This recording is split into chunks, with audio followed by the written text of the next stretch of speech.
Friends, आप देख रहे हैं आपका चैनल शेयर बाजार विद आयुष। और दोस्तों, इस वीडियो में हम बात करेंगे किसके बारे में?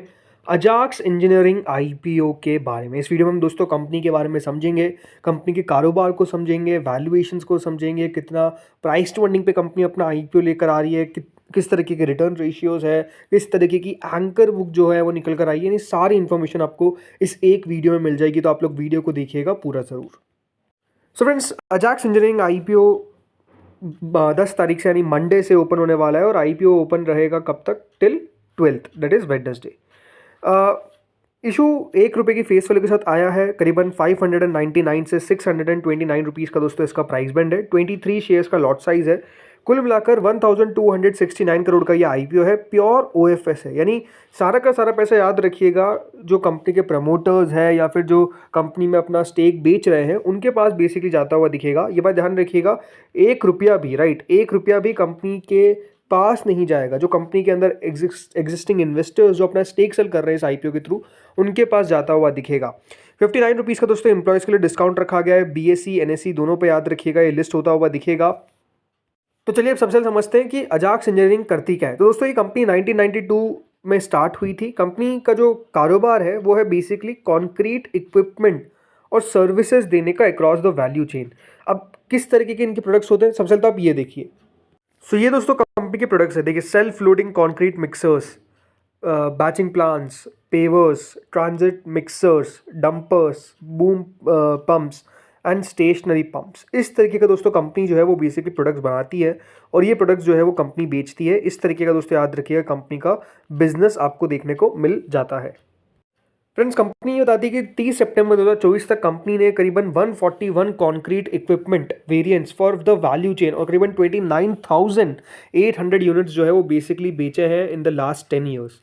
सितंबर 30, 2024 के सबसे कंपनी ने भी बताया है कि डिज़ाइन, इंजीनियरिंग और डेवलपमेंट जो है वो देखने को मिला है फॉर 7, और इनके पास ऑलमोस्ट 79 फुल टाइम एम्प्लॉयज़ है, about 15.96% of the total workforce. Ajax engineering की दोस्तों जो फैसिलिटीज़ है वो कर्नाटका के अंदर लोकेटेड है। 4 फैसिलिटीज़ है जो वहाँ पर लोकेटेड है, राइट। और यहाँ पर आपको देखने को मिल जाता है कंपनी का बेसिकली मैन्युफैक्चरिंग फैसिलिटी ऑल्सो, मतलब जो फैसिलिटीज़ है। इसके अलावा जो कंपनी है वो 51 भी डीलरशिप्स है इनके पास अक्रॉस 23 स्टेट्स इन इंडिया, और यहाँ पर 114 टच पॉइंट्स पे अवेलेबल है। 51 हेडक्वार्टर्स आपको देखने को मिल जाते हैं इनके। 63 ब्रांचेस है, जो 34 है उसमें मतलब 63 ब्रांचेस में से 34 ऐसी है जहाँ पर कंपनी सर्विस सेंटर्स भी सर्व करती है, तो ये भी प्रोवाइड हो जाता है वहाँ पर। इसके अलावा कंपनी ने बताया कि इनके पास अभी 25 डीलर्स है और distributors across south and south east Asia, middle east और अफ्रीका के अंदर भी, ठीक है। प्रोडक्ट पोर्टफोलियो के बारे में हमने दोस्तों भी बात करी कि प्रोडक्ट पोर्टफोलियो कंपनी का किस तरीके का है। अब एक बार समझते हैं दोस्तों कंपनी के बिजनेस की स्ट्रेंथ और वीकनेस, ठीक है, क्योंकि हमने समझ ये तो लिया कि कंपनी का कारोबार किस तरीके का है। सबसे पहली बात तो अजाक्स इंजीनियरिंग का एक स्ट्रॉन्ग मार्केट प्रेजेंस है in the construction equipment industry, क्योंकि इनके पास डेकेड्स ऑफ ऑपरेशनल एक्सपीरियंस है, ये अपने आप में बढ़िया बात है। दूसरा, company diverse range of concrete equipment, self loading concrete mixers, batching plants, then transit mixers, ये सब बेसिकली कंपनी प्रोवाइड करती है। एडवांस मैन्युफैक्चरिंग फैसिलिटीज़ है इनके पास, जिसमें ऑटोमेशन से लगाकर quality control systems, high efficiency, consistent product standards, ये सब आपको मिल जाते हैं। कंपनी चौथी चीज़ बताती है कि इनके पास B2B मॉडल है जो इनेबल करता है partnerships with contractors, government projects, infrastructure developers और स्टडी रेवेन्यू स्ट्रीम आता है। याद रखिएगा, गवर्नमेंट से कंपनी को काफ़ी प्रोजेक्ट्स मिलते हैं। पांचवा, जिस तरीके से दोस्तों भारत का इंफ्रास्ट्रक्चर सेक्टर में ग्रोथ आपको देखने को मिल रही है, गवर्नमेंट के जिस तरीके के नए इनिशिएटिव्स है जैसे कि स्मार्ट सिटी हो गया, जिसके अलावा भारतमाला, PM आवास योजना, ये सब में काफ़ी कंपनी कहती है कि इनको अपॉर्चुनिटीज़ दिखती है। अब रिस्क क्या है? रिस्क पहला तो यही कि दोस्तों एक highly competitive construction equipment industry है जिसमें कंपटीशन डोमेस्टिकली भी देखने को मिलता है तो इंटरनेशनल प्लेयर्स से भी देखने को मिलता है। तो ये कंपनी के लिए बहुत इंपॉर्टेंट है कि किस तरीके से कंपनी अपने आप को रिलेवेंट रख सके। दूसरी बात, डिपेंडेंस है गवर्नमेंट इंफ्रास्ट्रक्चर प्रोजेक्ट्स पे, बिकॉज बहुत ज़्यादा बिजनेस वहाँ पर आता है। अब जैसे कि आपने पिछली बार देखा दोस्तों कि GDP में ग्रोथ आपको उतनी देखने को नहीं मिली, और उसके पीछे एक बड़ी वजह बताई गई कि जो सरकार की स्पेंडिंग थी वो थोड़ी सी स्लो डाउन हो गई। तो अब ये बात ध्यान रखिए, कभी भी अगर पब्लिक सेक्टर इन्वेस्टमेंट्स आपको कम देखने को मिलेंगे, लाइक स्लो डाउन देखने को मिलेगा, तो कंपनी के बिजनेस पर भी असर पड़ेगा। इसके अलावा अगर सरकार की कोई पॉलिसी चेंजेस आपको देखने को मिलेंगे तो उससे भी कंपनी के डिमांड के ऊपर असर पड़ेगा। तीसरा, फ्लक्चुएशंस रॉ मटेरियल प्राइसेस में जो होते हैं, specifically in steel, other essential components जो होते हैं, अगर वहाँ पर प्राइजेज में इंक्रीज आपको देखने को मिलता है तो इससे सीधा कंपनी के प्रॉफिट मार्जिन्स पर असर डलेगा।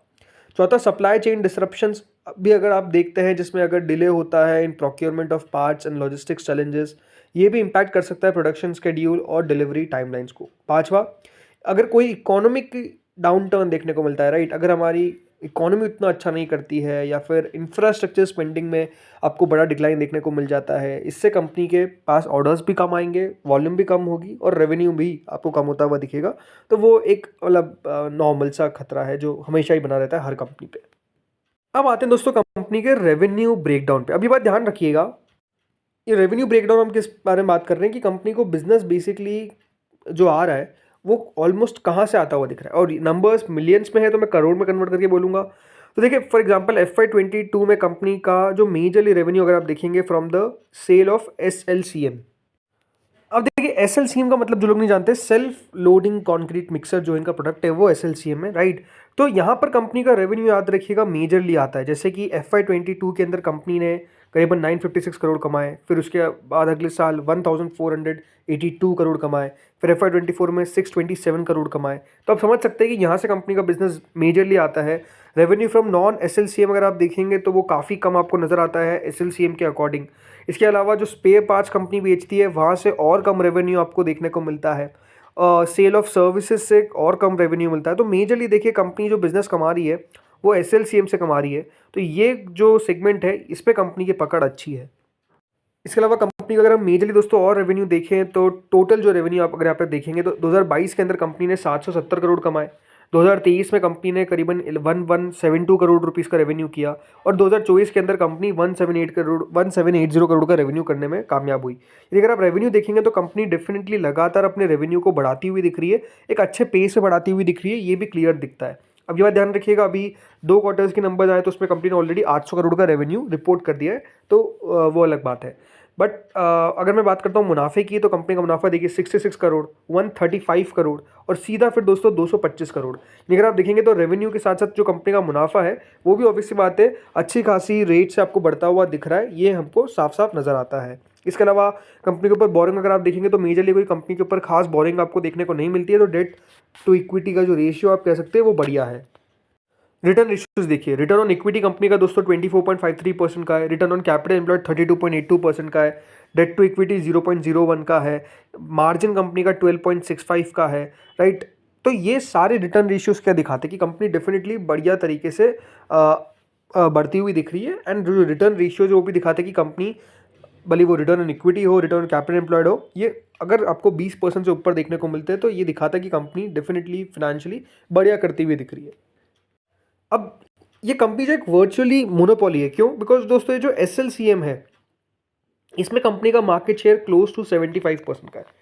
मतलब आप समझ सकते हैं कि कंपनी 75% मार्केट शेयर जो है वो बेसिकली SLCM के अंदर लेकर बैठी हुई है, बल्कि 75% से भी प्लस ही कहा जाता है कि इनके पास इससे ज़्यादा कह सकते हैं मार्केट शेयर है इस पूरे स्पेस का। तो आप समझ सकते हैं कि ये जो कंपनी के लिए स्पेस है ये अपने आप में one of the important space है, और नो डाउट वहाँ पे कंपनी अपने आपको होल्ड में भी रखती है, ये भी क्लियर दिखता है। इसलिए मैंने कहा एक वर्चुअली मोनोपोली टाइप की सिचुएशन कंपनी के पास है, क्योंकि 100% मोनोपोली नहीं है, बट 75% प्लस अगर मार्केट शेयर रख रही है तो समझ सकते हैं कि बिजनेस किस तरीके से कंपनी लगातार चला रही है। इसके अलावा कंपनी ने ये बताया कि जो कंपनी का फर्स्ट हाफ है वहाँ पर दोस्तों कंपनी का जो टर्नओवर रहता है वो ऑलमोस्ट 30-35% रहता है, और सेकंड हाफ में कंपनी का जो टर्नओवर रहता है वो 60+% रहता है। तो वहाँ पर भी काफ़ी कंपनी अगर आप देखेंगे तो सेकंड हाफ में बेहतर बिजनेस करती है, ये आपको समझ में आना चाहिए। और लगातार कंपनी की अगर फाइनेंशियल परफॉर्मेंस देखेंगे तो ग्रोथ की जो व्यू है वो यहाँ पर क्लियर दिखता है। अब वैल्यूएशन पे और यहाँ पर बात करने से पहले एक बार हम समझते हैं कल दोस्तों जो कंपनी की एंकर बुक निकल कर आई, तो कंपनी ने करीबन 379 करोड़ रुपीस रेस करे फ्रॉम देयर एंकर इन्वेस्टर्स। अब इसके अंदर कौन कौन से नाम देखने को मिले स्पेसिफिकली, चलिए इसके ऊपर नजर डालते हैं। तो देखिए म्यूचुअल फंड्स के अंदर जो मेजर इंस्टीट्यूशनल इन्वेस्टर्स है like SBI mutual fund, Amundi India, Axis mutual fund, IIFL asset management, Ashoka White Oak, Franklin Templeton, fund partner solutions, ये बेसिकली आपको फंड देखने को मिलेंगे जिनकी द्वारा इन्वेस्टमेंट किया गया। इसके अलावा PI अपॉर्चुनिटीज़, HSBC, कार्मिगनेक और इसके अलावा destination international fund, right, ITI mutual fund आप देखिए। तो सारे नाम जो अगर आप नोटिस करेंगे तो नो डाउट आपको दिखेगा कि काफ़ी अच्छे नाम हैं जो यहाँ पर आते हुए दिखे, अच्छी anchor book, solid anchor book आप कह सकते हैं यहाँ पर कंपनी की आती हुई दिखी है। अब चलिए आते हैं वैल्यूएशंस पे। फ्रेंड्स, कंपनी अपना आईपीओ लेकर आई है at a price two of 31.96। अब देखिए जो दूसरी कंपनीज है जो इसकी पीयर्स है like S, action construction, right, वो 46 के पी पे ट्रेड कर रही है। BML 54 की पी पे ट्रेड कर रही है। स्कॉच कुबोटा अब बोलते हैं 35 की पी पे ट्रेड कर रही है। अब ये कह सकता हूँ कि देखिए एग्जैक्ट कोई इसका पीयर नहीं है, राइट, क्योंकि एग्जैक्ट देखिए बिजनेस किसी का भी सिमिलर नहीं है, राइट। तो नो डाउट इसकी थोड़े बहुत पीयर है, बट स्टिल वैल्यूएशंस अगर आप कंपेयर करते हैं कि हाँ इनका पी 46 का है, इसका 31 32 का है, तो वो एग्जैक्ट नहीं मैच कर पाएंगे बिकॉज बिजनेस में डिफरेंशिएट है। बट स्टिल अगर आप मुझसे पूछेंगे तो देखिए मुझे लगता है अजैक्स इंजीनियरिंग अच्छे वैल्यूएशन पे अपना आईपीओ लेकर आई है। जगह मुझे दिखती है, अगेन ये बात ध्यान रखिएगा, कोई रिकमेंडेशन नहीं कि आप अप्लाई करें या फिर अवॉइड करिए, बट स्टिल मुझे लगता है कि जगह दिखती है यहाँ पर और ये आईपीओ को सब्सक्रिप्शन अच्छा मिल सकता है, specifically from the HNI category. वो HNI कैटेगरी फिर HNI नहीं, QIB कैटेगरी, HNI कैटेगरी भी लगा सकती है पैसा देखा जाए तो, बट QIB इसका पैसा यहाँ पर अच्छा आपको आता हुआ दिख सकता है। इस प्रकार की एक्सपेक्टेशंस मुझे लगती है। जो करंट GMP है दोस्तों 55 रुपीज़ के आसपास चल रही है, विच इज़ करेंटली 8.74%। अब देखिए प्रीमियम में कोई खास तेज़ी आपको देखने को नहीं मिली। उसके पीछे का एक बड़ा रीज़न है कि बाजार में अगर आप देखेंगे तो लगातार आपने उतार चढ़ाव देखा है, वो एक बहुत बड़ा रीज़न है कि मार्केट में अभी एक उस तरह की स्टेबिलिटी नहीं है, राइट। तो वो एक फैक्टर प्ले करता हुआ दिखता है, बट आई स्टिल फील कि देखिए आईपीओ को अच्छा रिस्पॉन्स मिल सकता है, बट ओवरऑल मार्केट डिपेंड करेगा कि मार्केट किस तरीके से रहेगा। अगर बाजार में गिरावट आती है तो फिर सब्सक्रिप्शन पर भी असर पड़ेगा, बिकॉज नो डाउट मार्केट्स खराब होने से देखिए GMP में भी उत्साह नहीं रहता है और आईपीओ की लिस्टिंग में भी बहुत बड़ा उत्साह नहीं रहता है, वो एक प्रॉब्लम रहती है। बट स्टिल यहाँ पर एक इंटरेस्टिंग आईपीओ होगा टू वॉच आउट फॉर, जहाँ पे देखना बहुत दिलचस्प होगा कि कितना पैसा निकल कर आता है, स्पेसिफिकली यहाँ पर QIB कैटेगरी का। क्या QIBs आईपीओ में अप्लाई करते हैं या फिर नहीं करते हैं, वो एक देखने वाली बात बहुत इंटरेस्टिंग रहने वाली है। और हो सकता है कि दोस्तों ग्रे मार्केट जो है वो 8-9-10% 12% तक मैक्सिमम चल जाए, उससे ऊपर ना जा पाए, बिकॉज मार्केट में उतनी बड़ी तेज़ी नहीं दिख रही है अभी। अगर बाजार बढ़ गए तो हो सकता है कि यहाँ पर प्रीमियम में बड़ी तेज़ी आ जाए। आई थिंक सब्सक्रिप्शन इस आईपीओ में डिसाइसिव रहेगा, और किसका, QIB का। तो दोस्तों इस वीडियो में इतना ही था। होपफुली वीडियो बढ़िया लगा होगा आपको। मैं अप्लाई करूंगा कि अवॉइड करूंगा वो बताऊंगा आपको ऑन द फाइनल डे, मतलब फाइनल डे ने मतलब एक दिन पहले बता दूंगा, ठीक है। जब सेकंड डे का हम सब्सक्रिप्शन की बात कर रहे होंगे तब बता दूंगा कि आप मैं अप्लाई करने वाला हूँ कि नहीं अप्लाई करने वाला हूँ। बट ओवरऑल अगर आप मुझसे पूछेंगे ऑन द फर्स्ट हैंड मुझे कंपनी बुरी नहीं लगी, ये आपको मैं क्लियर कर देता हूँ। इस वीडियो में दोस्तों इतना ही था। Thank you friends for watching this video.